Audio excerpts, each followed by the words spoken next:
Krishna, Krishna Krishna, Hare Hare, Hare Rama, Rama Rama, Hare Hare. Hare Krishna, Krishna Krishna, Hare Hare, Hare Rama, Rama Rama, Hare Hare. Hare Krishna, Krishna Krishna, Hare Hare, Hare Rama, Rama Rama, Hare Hare. Hare Krishna, Krishna Krishna, Hare Hare, Hare Rama, Rama Hare Hare. Hare Krishna, Krishna Krishna, Hare Hare, Hare Rama, Rama Rama, Hare Hare. Hare Krishna.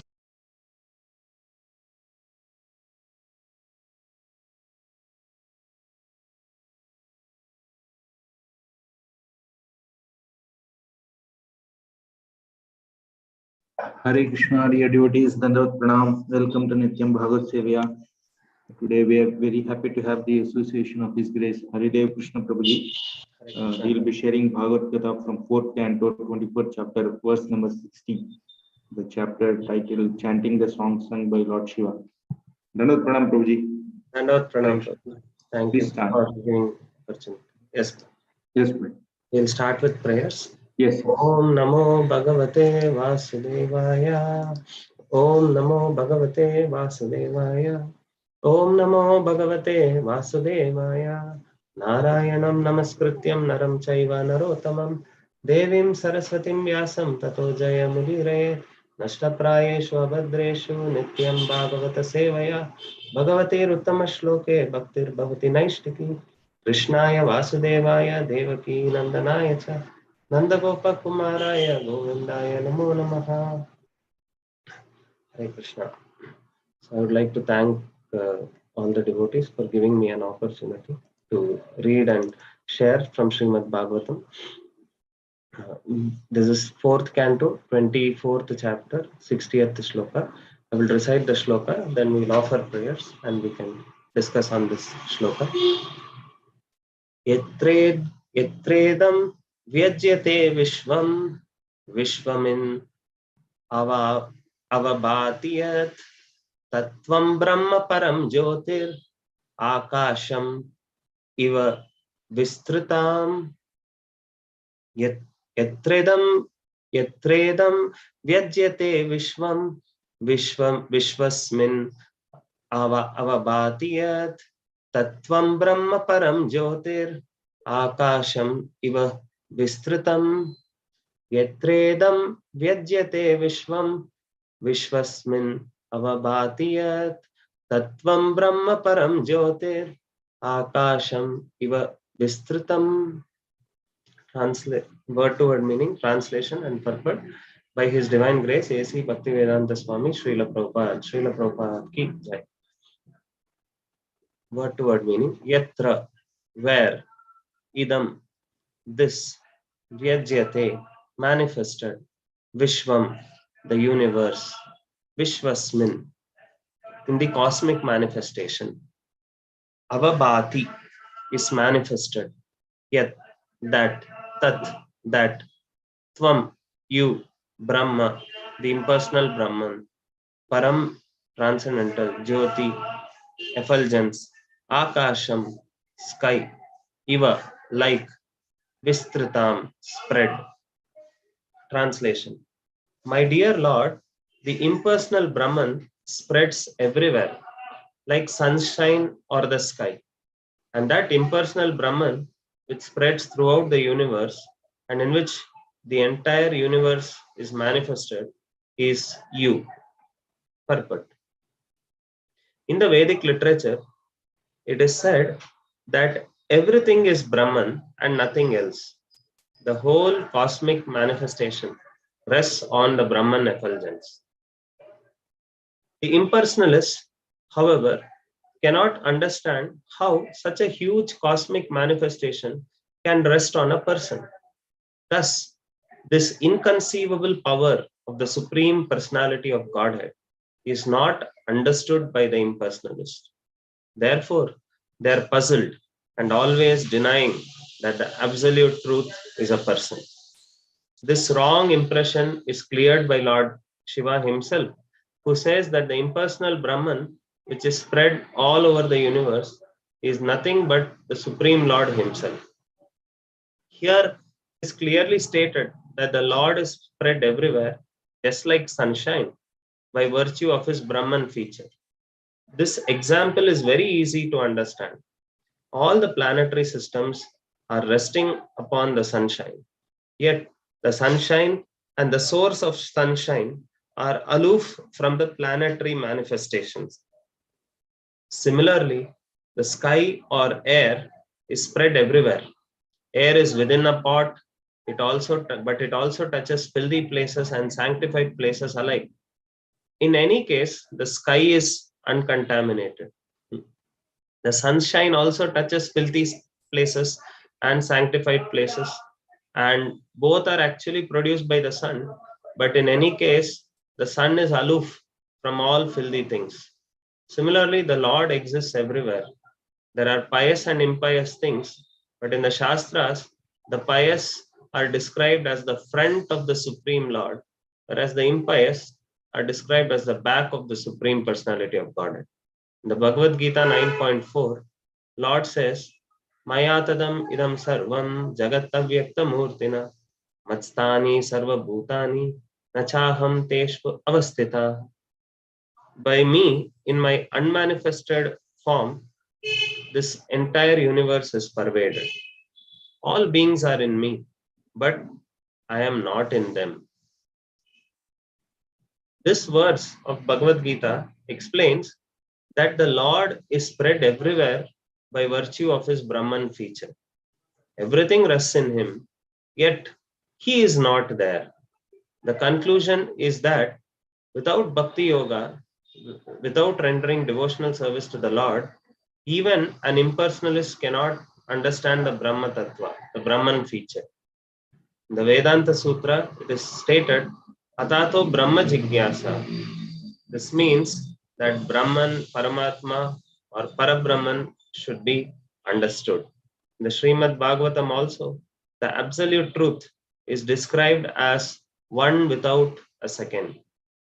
But he is realized in three features: impersonal Brahman, localized Paramatma, and the Supreme Personality of Godhead. The Supreme Personality of Godhead is the ultimate issue. And in this verse, Lord Shiva confirms that ultimately the absolute truth is a person. He clearly says, Tattvam Brahma Param Jyotir Akasham Iva Vistritam. Here is a common example. A successful businessman may have many factories and offices, and everything rests on his order. If someone says that the entire business rests on such and such person, it does not mean that the person is bearing all the factories and offices on his head. Rather, it is understood that by his brain or energetic expansion, the business is running without interruption. Similarly, the brain and energy of the Supreme Personality of Godhead that can carry on the complete manifestation of the material and spiritual worlds. The philosophy of monism, explained here very clearly, adjusts itself to the fact that the supreme source of all energy is the Supreme Personality of Godhead Krishna. This is described very clearly.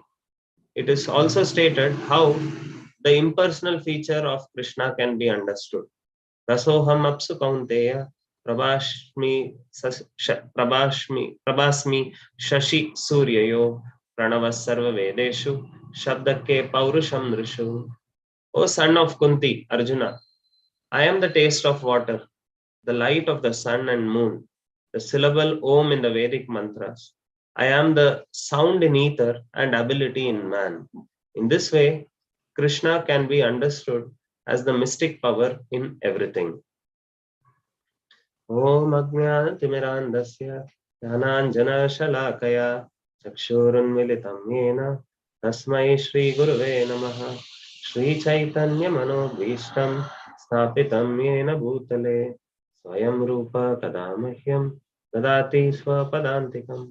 वन्देऽहं श्रीगुरो श्रीयुतापदकमलं श्रीगुरून् वैष्णवांश्च श्रीरूपं साग्रजातां सहगना रघुनाथान्वितं तं सजीवं साद्वैतं सावधूतं परिजनासहितं कृष्ण चैतन्य देवं श्रीराधा कृष्णपादान् सहगना ललिता श्रीविशाखान्वितांश्च नमा ओं विष्णुपादाय कृष्णप्रेष्ठाय भूतले श्रीमते भक्तिवेदांत स्वामिनिति नामिने। नमस्ते सरस्वते देवे गौरवाणी प्रचारिणे निर्विशेष शून्यवादी पाश्चात्य देशतारिणे नमो महावदन्याय कृष्ण प्रेम प्रदायते कृष्णाय कृष्ण चैतन्य नामिने गौरवतिशे नमः। हे कृष्णा करुणा सिंधु दीनबंधु जगत्पते गोपेश गोपिका कांत राधा कांत नमोस्तुते तप्त कांचन गौरांगी श्री राधे वृंदावनेश्वरी वृषभानुसुते देवी प्रणमामि हरिप्रिये। वाञ्छाकल्पतरुभ्यश्च कृपा सिन्धुभ्येव च पतितानां पावनेभ्यो वैष्णवेभ्यो नमो नमः। जय श्री कृष्ण चैतन्य प्रभु नित्यानंद श्री अद्वैत गदाधर श्रीवासादि गौरभक्तवृंद। हरे Krishna Krishna Krishna Hare Hare Hare Ram Ram Ram Hare Hare. Hare Krishna. I would like to seek the blessings of all the Vaishnavas so that I speak in parampara and try to repeat the message without any adulteration for my own purification, for pleasure of Vaishnavas and for Lord's glorification. Hare Krishna. So this is Rudra Gita. Lord Shiva is almost speaking more than 30 verses glorifying the personality of Godhead. Initially, we saw that the theme in the first few shlokas is that Lord Shiva is praying to all the expansions of Vishnu, like Aniruddha, Pradyumna, etc., in a mood of seeking shelter.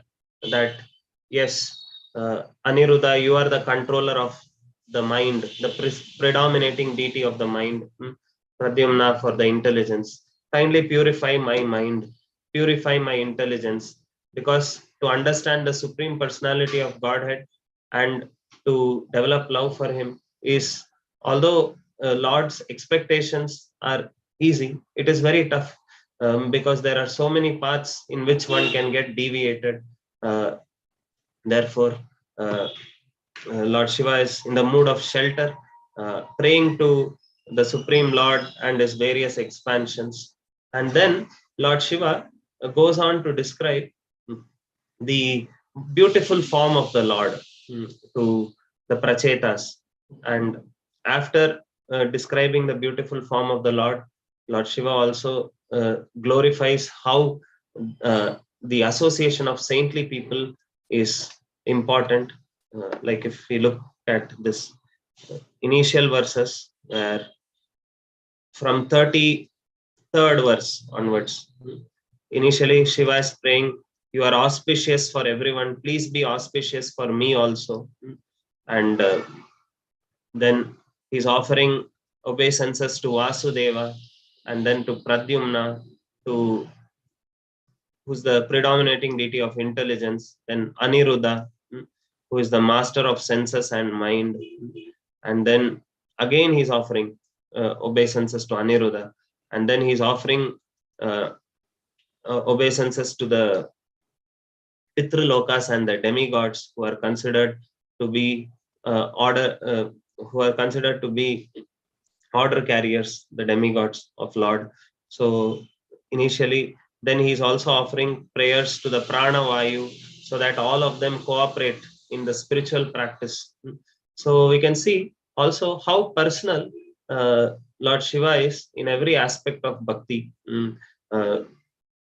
Many advanced Vaishnavas, we can learn from them how they personally treat the holy name and the book, Bhagavatam, everything. And therefore, it reveals more and more for them. So, because we are dealing with matter, many a times we become mechanical. But by looking at advanced Vaishnavas, their behavior, their prayers, we can try to remind ourselves how we can be personal. So here Shiva is also so personal that he is offering obeisances to all the prana vayus, to all of them, to help him to cooperate in his spiritual journey. And then he's saying how Lord is the viewer of pious activities, and he is the one who's awarder of reward and punishment, etc., and bestower of benediction, and supreme controller of the worker, sense activities, etc. So in all these places, he's saying you are the supreme controller. So engage my working senses in your service. Engage my knowledge acquiring senses to not indulge in sense gratification. So it is mood of complete shelter that Lord Shiva is uh, speaking up to 43 and 44th shloka onwards. Shiva is saying, I am not interested to see your any other form except the personal feature, which is also called in Bhagavad Gita as the Saumya Rupa. Initially, Krishna in the 11th chapter showed to Arjuna the Vishwarupa form, and then he showed the four-handed form. Arjuna was not satisfied even with the four-handed form. So he told Krishna, please show me your Saumya Rupa, which is your two-handed form. And Shiva is also, Lord Shiva is asking here, I want to see that form which is very dear to your devotees and which is liked by your devotees. And this form is not easily revealed. So please be merciful to me. And why am I asking for this? Because this alone can satisfy the senses from all the demands.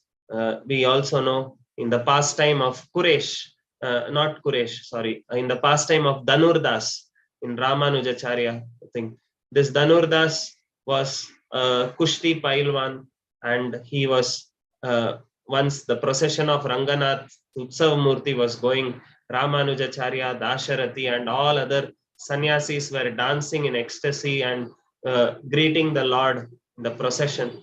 At that time, this Dhanurdas was so oblivious to the whole atmosphere, and he was attracted by a beautiful lady, Hemamba, I think her name. So he was holding an umbrella and fanning her. And the Ramanujacharya was shocked. How can somebody be so dull that when the Lord's procession is coming, he is still not touched at all, and he's oblivious. So Ramanujacharya inquires from Dhanurdas, and Dhanurdas tells, unfortunately, in this world, I haven't seen anything more beautiful than the eyes of this Hemamba. So because I'm captivated by this, it is giving so much happiness to my senses by looking at her beauty. I'm unable to give up that. So Ramanujacharya promised him that I will show you something more beautiful than her eyes. Then will you surrender to that object? And Dhanurdas said, of course, everyone is pleasure seeking. So if you give me a more beautiful form, I would not have any hesitancy to surrender to it. And he takes Dhanurdas to the sanctum sanctorum in the evening. And because of Ramanujacharya's intense prayers to be merciful and reveal the divine form of the Lord to Dhanurdas, Lord in fact reveals how beautiful his lotus eyes are. And the moment Dhanurdas looks at, gets the gets to see the transcendental form of Lord's beautiful eyes, immediately he falls unconscious and he says, I just want to remain in the temple and serve, and I don't want anything else. And later on, of course, he marries Hemamba, and both of them remain as great Grahastha devotees, completely unaffected by sense gratification. That is a proof to show that anyone who has once seen the transcendental beauty of the Lord, he's perfectly satisfied. All the demands of his senses are satisfied, that he doesn't want to hanker for material objects. So that is why Lord Shiva is asking for that beautiful form. And then he's describing the Lord's beauty in verses 45 onwards, how his shoulders are, how his bodily features are, how his abdomen is, and how his thighs and legs, lotus feet, all these things are being described.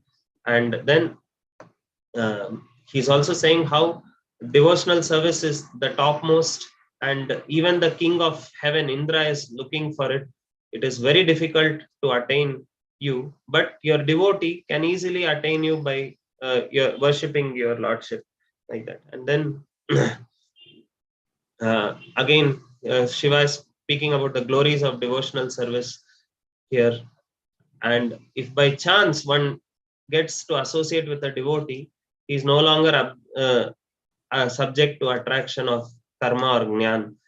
So that is what is spoken here.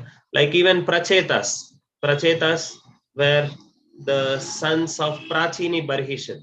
And Prachini Barhi was very much attracted to karma, ritualistic karma kanda. He was very interested in performing big sacrifices for material gains, but was never interested in spiritual upliftment. And the moment Narada comes and preaches to him, which you'll see, immediately he transforms into a devotee. So simply by the association of a devotee, a person who is in karma can get out of karma.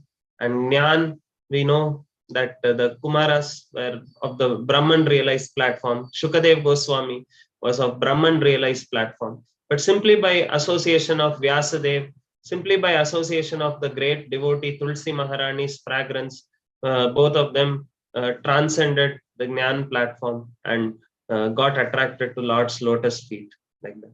And the 59th shloka, Lord Shiva is explaining how one whose heart is completely cleansed of devotional service does not become bewildered by external energy or Maya Shakti, and they are able to happily understand your name, fame, pastimes, etc. And here, Lord Shiva is speaking about how the impersonal aspect is subordinate to the personal aspect. So many a times, some outsiders wrongly feel that our Vaishnava Sampradaya, or especially ISKCON, is very narrow-minded. But Chaitanya Mahaprabhu's Achinta Bedya Bed Tattva is the most holistic and all-inclusive type of understanding, where it says, yes, we are not saying that Lord doesn't exist in Brahman feature, but there are three levels: Brahman, Paramatma, and Bhagavan. And if Brahman gives certain type of happiness, higher than that is when one understands the knowledge of Paramatma. And finally, when one understands the supreme personality of Godhead, Krishna, in full, along with his Brahman and Paramatma feature, then he gets the topmost happiness. So we are not saying that Brahman is incorrect. No, it is certainly there, but it is subordinate to the understanding of the supreme personality of Godhead. And in the purport, Prabhupada is initially saying the impersonalist, for them, the main, there is a difference between impersonalist and Mayavadi. Impersonalists are also called Brahmavadis. And who are these Brahmavadis? They feel that the Supreme Lord cannot be a person. And why do they feel like that? The answer is mentioned here in the purport. They cannot understand how such a huge cosmic manifestation can rest on a person, because they think that personality means he will have limitations. Personality, for example, if I am in a particular room, I am limited to this room. I cannot know what is happening on the other side of room. That is what their conception is. So that is one reason why impersonalists feel that Lord cannot be a person, because this cosmic manifestation is so huge. How can a person manage all these things? But Prabhupada is explaining through nice examples here in this purport. Prabhupada is giving 2-3 examples that sunshine is spread everywhere, but that doesn't mean that the source is also impersonal. No, the sunshine is the energy. The energy can spread everywhere, although the actual personality sun god is present at a particular point. And when these energies interact with different people, I mean different objects in this material world, like Prabhupada is saying that sunshine sometimes, actually because of sunshine only there is life. Plants produce food, we eat that food, and when we eat that food, there are filthy substances that we pass out also. So sunshine is the cause for all the aroma that comes, because plants immediately give aromatic flowers. And who is the cause? The soil and the sunshine, everything put together. And sunshine is also the cause for filthy substances to come out. Although sunshine is the cause for all of them, the sunshine is not affected by it. In fact, sunshine can even purify the filthy substance. We know that even the stool of any animal, when comes in contact with sunshine, it gets dried up, and all the foul smelling substance eventually goes out. A wet cow dung is very filthy, even in terms of smell. But once the sun dries it up, it can even be used for cooking that way. So that is how the Lord is. Although the Lord's creation, Lord is the source of all the creation, he is not affected by it. And rather, anyone who comes in contact with Lord, even if he is currently filthy, will eventually get purified. And another example mentioned here is about the sky or the air. It is spread everywhere, but sometimes the air will be in a earthen pot, sometimes in filthy places, sometimes in aromatic places. But in irrespective of where it is not affected by it. So these 2 examples Prabhupada is giving. And then the third example, which one can easily understand on a day-to-day, is about the businessman. So a businessman may have many branches, many factories, many outlets, etc. And we say that entire business is resting on him, but it is not that he's carrying the load of the business. He has to go every place like that. No, by his energy, by his intelligence, he's able to create a process or a system by which everything is going on in order. And in the same way, God's creative energy, we know Parashya Shaktir Vividaiva Shruyate. God has multifarious energies, Kriya Shakti, Icha Shakti. By each of these Shaktis, Lord is able to manage all the things, although he doesn't have to personally go and carry things on his head like that. So these are examples Prabhupada is mentioning in the purport to help even the impersonalist transcend their impersonal understanding. Their main thing is, how can a person be able to manage everything? We can see in modern day also technology. Although I am a person, because of my creative energy called technology, right? I can be here and look at my company through the CCTV camera. So although I am a person in a 3-dimension, 3-dimension means, so it's a very nice philosophical point to understand. My body is in 3-dimension, but my mind and intelligence are on a higher dimension. So using my higher dimensional intelligence, although my physical body in 3-dimension cannot see anything beyond the 4 walls, because I've used a higher dimension called mind and intelligence, I am able to see a far off place, right? And this is technology. And if we being very insignificant and having some minute intelligence, are still able to transcend our bodily limitations and see far off places due to the intelligence and other things, right? Why should we believe, why should we feel that the Lord, once he is in a personal feature, cannot expand, right? And Lord also showed it. In fact, many a times, many atheists argue with the devotees. Why do you say God is a person? Just because you are a person, why should you say that God is also a person? They ask like this.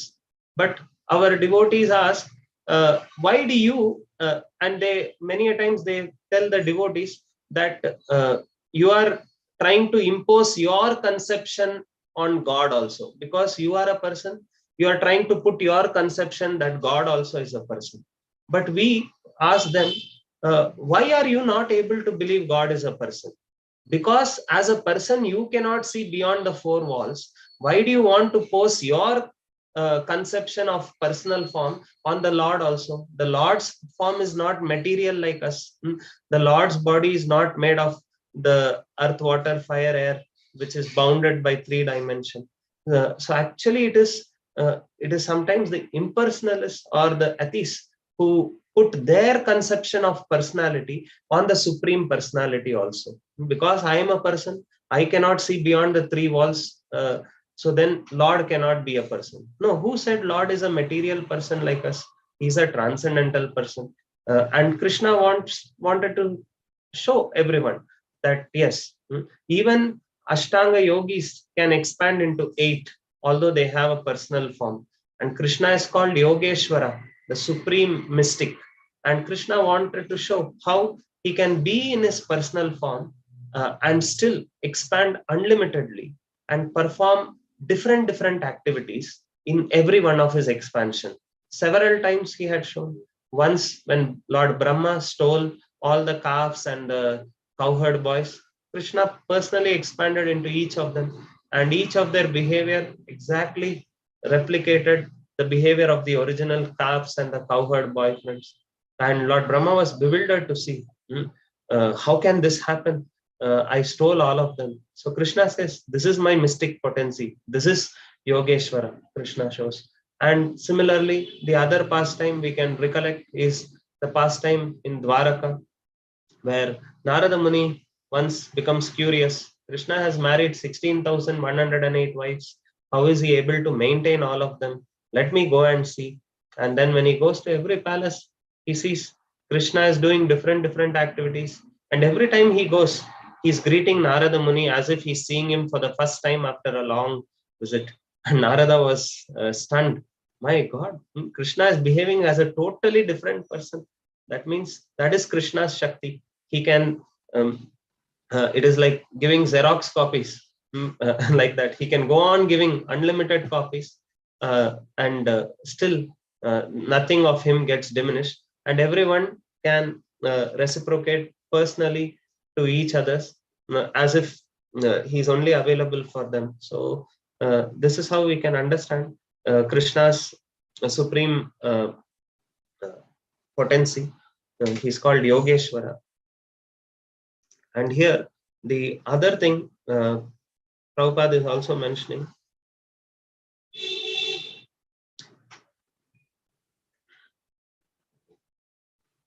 is about, yes, the last part. The philosophy of seeing the impersonal feature of the Lord is also shown in the Bhagavad Gita. How can we how can we see God everywhere?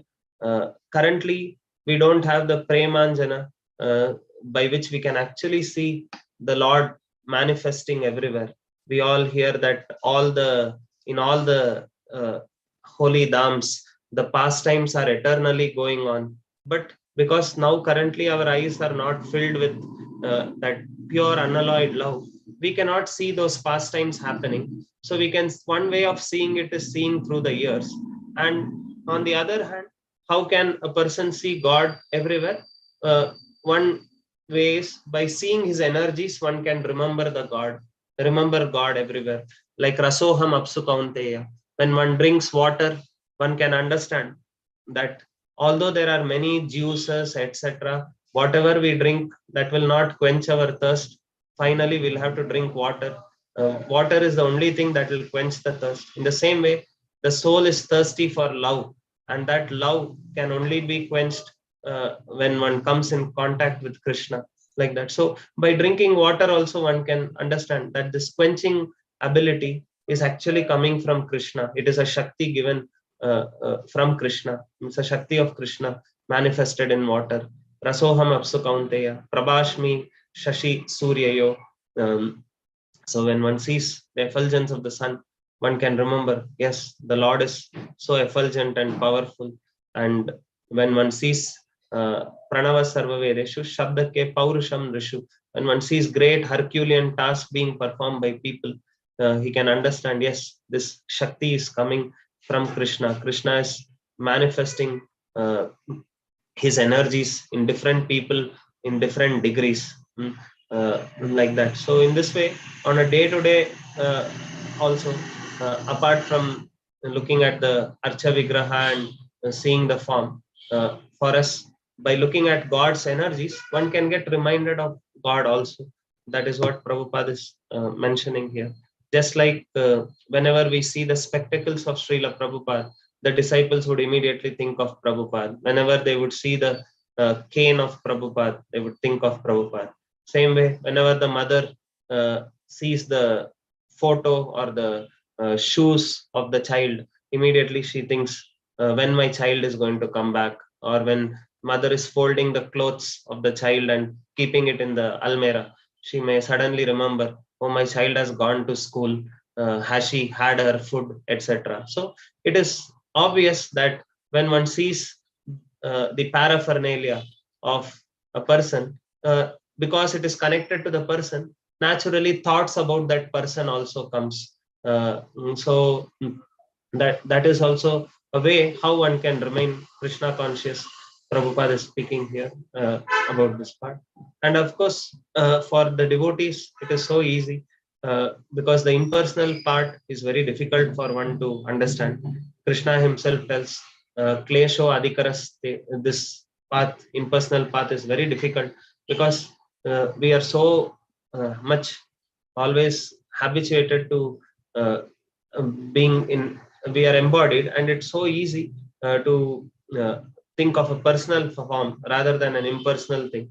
And a personal feature of Lord means uh, we don't have to falsely deny our senses, rather dovetail all these senses in serving Krishna. Like yesterday also, we were hearing from Prabhupada Leelamrit.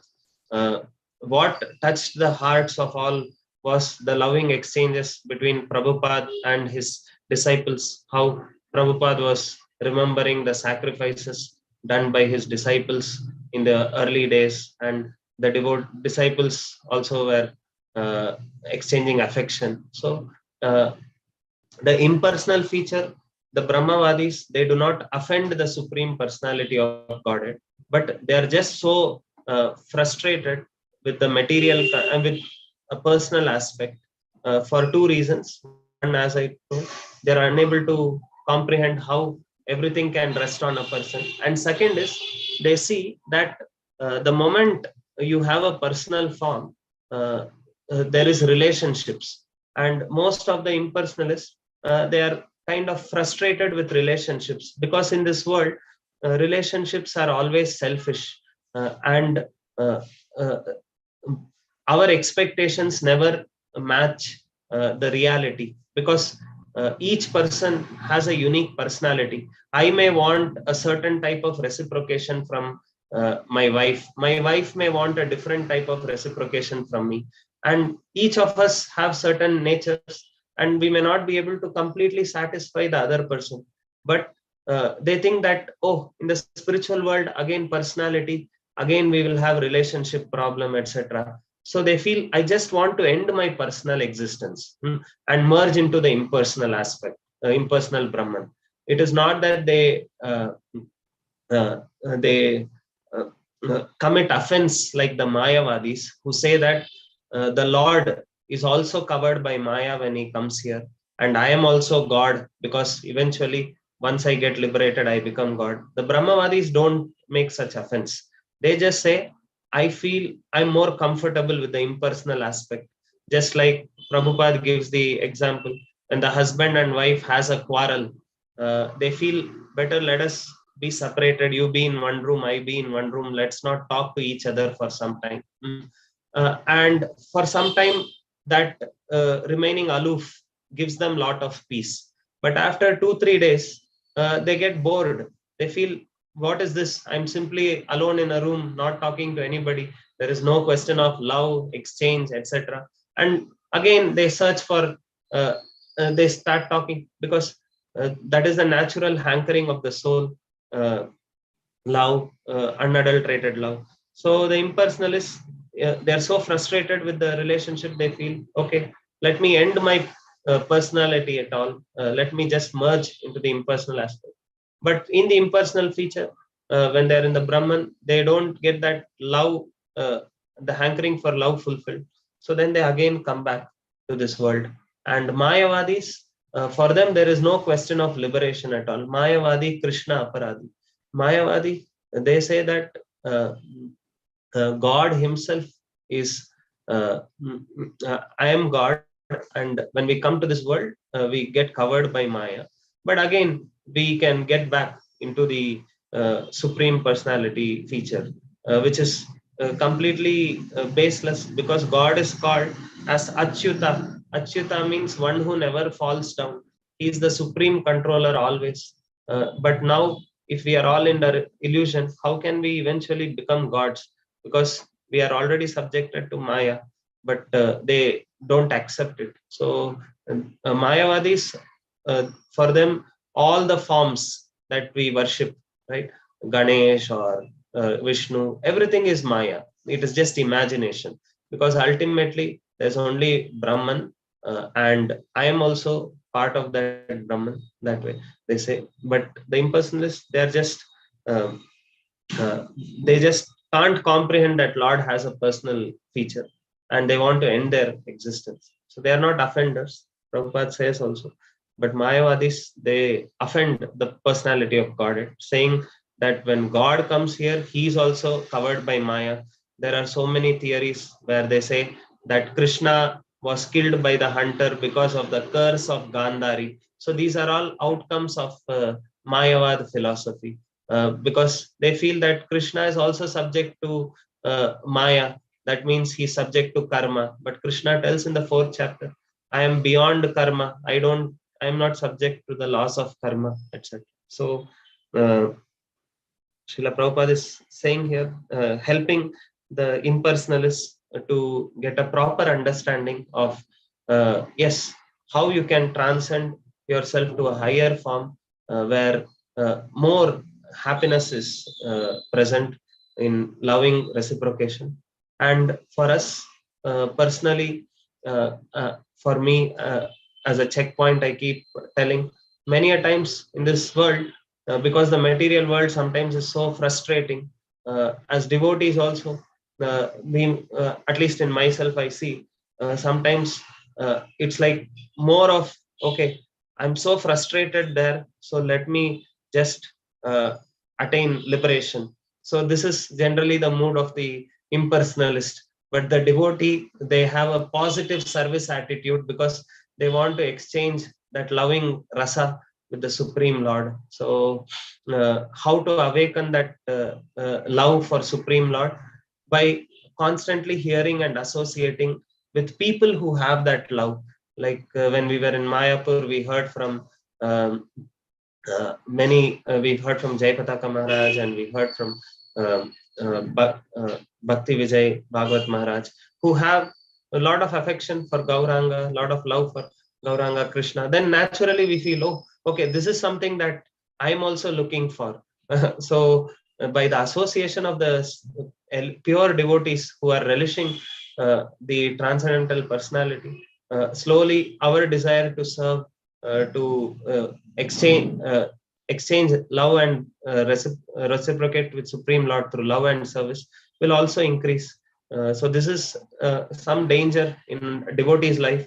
Uh, Sometimes we have a tendency to go towards this impersonalism just because the material world is frustrating, and we feel, okay, I just want to get liberated. But that healthy, positive service attitude is what will give us Goloka Vrindavan or Vaikunta or wherever our destination is.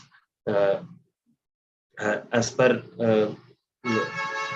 the sampradayas where we are connected to. So we can also pray to Lord Shiva to bestow within us that eagerness to have relish with the personal feature of the Lord and not uh, get into any sorts of impersonalism where we are just frustrated with the material world and just want to get liberated.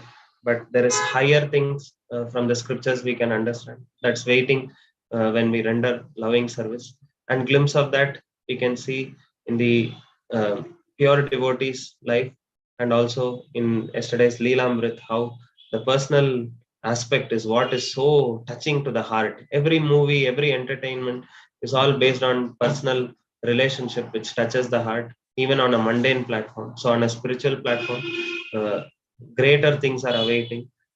Only that we have to uh, take that one step forward slowly, step by step, to render more loving service, because the way to experience that love is through service.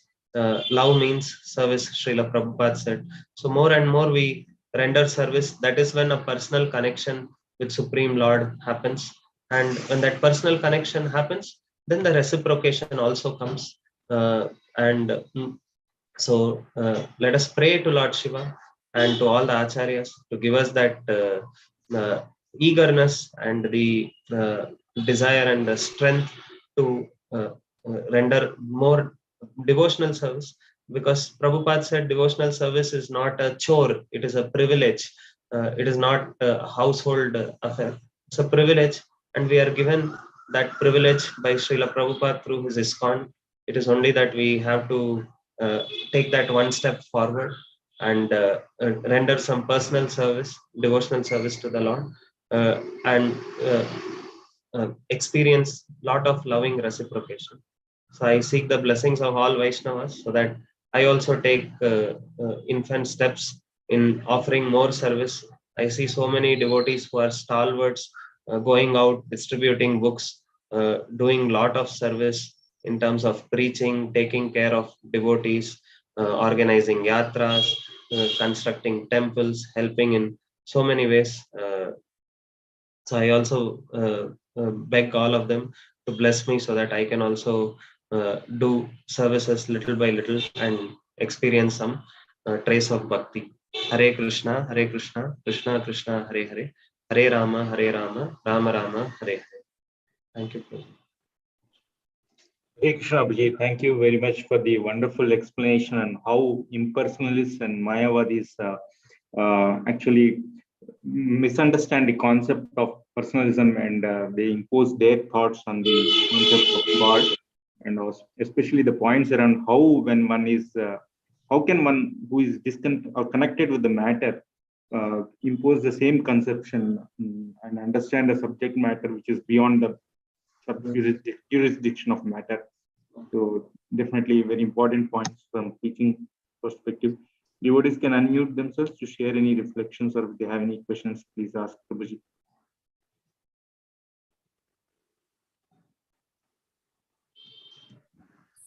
Hare Krishna Prabhu, Dandavad Pranams. Thank you for the wonderful class. In fact, thank you for clarifying, as actually Sri Bhagavad Prabhu said, of making the distinction between Brahmavadis and Mayavadis. It was, I think, a very, very nice point. So I just had one question. So the Brahmavadis, they are called, they are in which mode? In which mode do they call them? Are they also transcendentalists, unlike Mayavadis? Or how do you distinguish between them? Prabhupada calls them transcendentalists only, but because they are not fully satisfied, they eventually again come back to this material world, trying to this one. So whenever we hear this thing, that they are merged into Brahman effulgence, that is only for the Brahmavadis. The Mayavadis, Prabhupada says, they just rot in this material world because they are offenders to Krishna. They say Krishna himself is a person made of matter when he comes to this world, and they equate themselves to God. So they don't even attain the Brahma Jyoti. So, which means they are the mode of ignorance, right? You can say that. Means in terms of spiritual understand, they are not transcendental for sure, and they are offenders to Krishna. And so the mode of goodness means there are certain attributes they may have, like cleanliness, etc. But that is not enough. Just like in the Chaitanya Charitamrita, we see that the milk drinking Brahmana was very austere and very good. But Mahaprabhu said, just by drinking milk, one cannot attain Krishna, like that. So even if somebody is in goodness in terms of the way he is living in this world, he can be a hardcore atheist also. But as Prabhupada says, the highest form of illusion is that, okay, a person who is in mode of goodness, he may give charity and maintain people, and he may get a feeling of Ishwar above, thinking, I am the person who's maintaining so many people. So what is the use of being in goodness and being charitable, maintaining so many people, when you have become proud and you're under illusion that you are the one who's maintaining, and you consider yourself as God, when we ourselves are subject to laws of karma. Thank you, Prabhu. Hare Krishna, Haridev Prabhu. Wonderful. So nice, Prabhu. Really, at the end, really see your humility. So nice, Prabhu. Can I, because just a question. So, like Mayavadis, they also want to become Krishna, or, sometimes I also feel I'm kind of a controller, right? So, what do I do? Yes, Prabhuji. So, of course, for devotees, because we have accepted the path of Chaitanya Mahaprabhu, and we are under the guidance of Acharyas, we have that philosophical backing. So more we try to control, and we eventually understand that, like one senior brahmachari was saying, he was in charge of a project, and somehow some health complications happened, and for 1 year that Prabhuji was under bed rest and health recovery. So some other person was put for that project, and he was thinking that I'm the one who's doing so wonderful services and growing this project. And that year, when he was not there, the preaching, everything tripled, it seems. So then he thought, okay, all this time I was an obstacle in the growth, not this one. So because we are guided by the proper philosophy, etc., Krishna also gives that intelligence to devotees, because they are sincere. Either when we try to become controllers, Krishna frustrates us and makes us realize how futile it is, or he temporarily removes that and helps us see that somebody else may perform even better things, and we can understand, yes, it is just Krishna's empowerment that is coming, and for any project.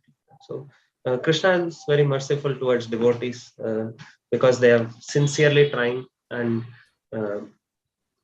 so either through the guru, sadhu, or through the experiences, Krishna will give that awakening. Yes, I cannot be controller. Thank you, Prabhu. Thank you. Pranam. Hare Krishna, Prabhuji, Dandavat Pranams. Hare Krishna. Thanks for the wonderful class as usual, Prabhu, and wonderful question and answers also. Prabhu, I have one doubt, Prabhu. Since you are talking about the mystic power of Lord Krishna, I thought I can ask this question from Bhagavad Gita. Prabhu, in 9.4, the Lord says that everything rests in me. And in 9.5, he says, though I create, they don't rest in me. How to understand this, Prabhu? They are Like- so contradictory. Like what Prabhupada mentioned in the purport, that the whole business is resting on Krishna, means it is not that Krishna is actually carrying everything. The businessman, the whole business is resting on the owner, but it is not that the owner has to go to every place. His energies will carry out, and he just is detached from the operations, means detached in the sense that he has set up a process that he need not go and supervise everything. He has some managers, he has them, and all he has to do is just sign the check and see the balance sheet, and if things are going on properly, okay. If not, he has to just take necessary action. In that sense, the Lord also sees when his servants like Indra, etc., are even slowly getting deviated. Then he teaches them a lesson through the Govardhan Leela, through the Brahma Vimohan Leela, like that. But on a day-to-day basis, the Lord need not get involved in the activity. In that way, in that sense, he's saying, it is not. I'm not resting on them, because my job is to spend time with the devotees, like that. And these are material things. So my expansions, my energies, they will carry out all these. Okay, That is why we also have the saying Vrindavana Parityajya Padam Ekam Na Gacchati. That means Krishna never takes a foot out of Vrindavan. Means it is only that Krishna's whole soul personal reciprocation is for the devotees in Vrindavan, and all other things his expansions will do. And of course, that because there are devotees in this material planetary systems, the Lord comes to give them solace, because they are also hankering for the personal feature of the Lord and loving reciprocation. So Lord again descends here, but on a day-to-day he doesn't have to. Prabhu, does it mean that we are all dependent on him, but he is not directly is not involved with us? Yes, yes. For devotees, of course, it varies. This is for general class of people, because for devotees, moment devotee means, as Krishna also tells, Ye yata mam prapadyante. The more we see Lord personally, the more Lord will reciprocate. So for devotees, it may not, depending on the advancement and on the this one, Lord will of course be personally involved. Like in acharyas like Raghunath Das Goswami, we see that he was chanting on the hot sunny day without a bhajan kutir, and Radharani personally came and put her veil to cool him, or to prevent him from getting exhausted in the scorching heat. And then when a tiger came near the pond to drink water, and Raghunath Das Goswami was chanting there, Krishna came with a stick, because they are so advanced devotees that the Lord wants to personally reciprocate. For the Lord, whether such a person is in Goloka or in material world is independent, because that devotee is fully sold out to the Lord. So the Lord also becomes sold out to the devotee. So more and more we reciprocate personally. The Lord will also, for us, when we offer personal prayers to the deities, the Lord is also non-different from the deity is non-different from the Lord. So more we personally offer through the deities, because who's non-different from the Lord. But for a Kanishtadikari, that deity may, not Kanishtadikari, for an atheist, the deity may just be a wood. So there won't be any reciprocation. But for us, the Lord will reciprocate personally, may not be by giving his Sakshad Darshan, but through the deities, the Lord reciprocates by answering our prayers. Thank you, Prabhuji. Dandavat pranam.